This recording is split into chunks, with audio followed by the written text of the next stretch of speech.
मोहन यादव और उसका पूरा परिवार हाल ही में जमीन से जुड़े विवाद में न्यूज़ में बना हुआ है। जो मध्य प्रदेश के मुख्यमंत्री मोहन यादव और उसके परिवार के जुड़े लोगों पर इन दिनों गंभीर सवाल उठ रहे हैं। मामला उस रिपोर्ट से जुड़ा हुआ है जिसमें दावा किया गया है कि मुख्यमंत्री बनने के बाद परिवार और उनसे जुड़ी रियल एस्टेट कंपनियां उज्जैन के आसपास के इलाकों में बड़ी पैमानों पर खरीद कर रही हैं। के अनुसार दिसंबर 2023 में दिसंबर 2025 के बीच लगभग 135 प्लॉट खरीदे गए, जिनमें कुल क्षेत्रफल लगभग बताया गया है 168 एकड़ बताया गया है।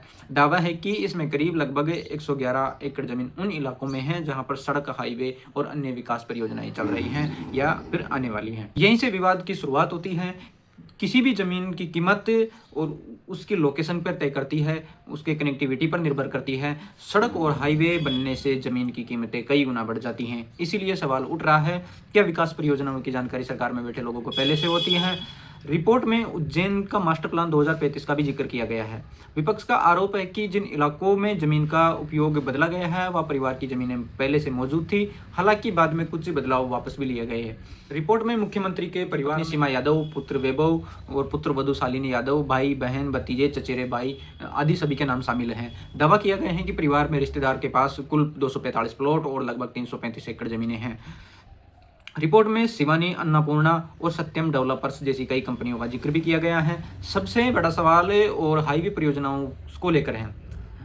रिपोर्ट में दावा किया गया है कि उज्जैन से इंदौर रोड, इंदौर से नागदा रोड और उज्जैन से देवास रोड, गंगेरी क्षेत्र का उदाहरण देते हुए रिपोर्ट में कहा है कि यहां खरीदी हुई कुछ जमीन बाद में डेवलपर्स को सौंप दी गई। हालांकि परिवार और सरकार का पक्ष भी सामने आया है। उनका कहना है कि 2010 में रियल एस्टेट कारोबार में सक्रिय थे, जमीनें खरीदना बेचना उनका वैध व्यवसाय बन गया था।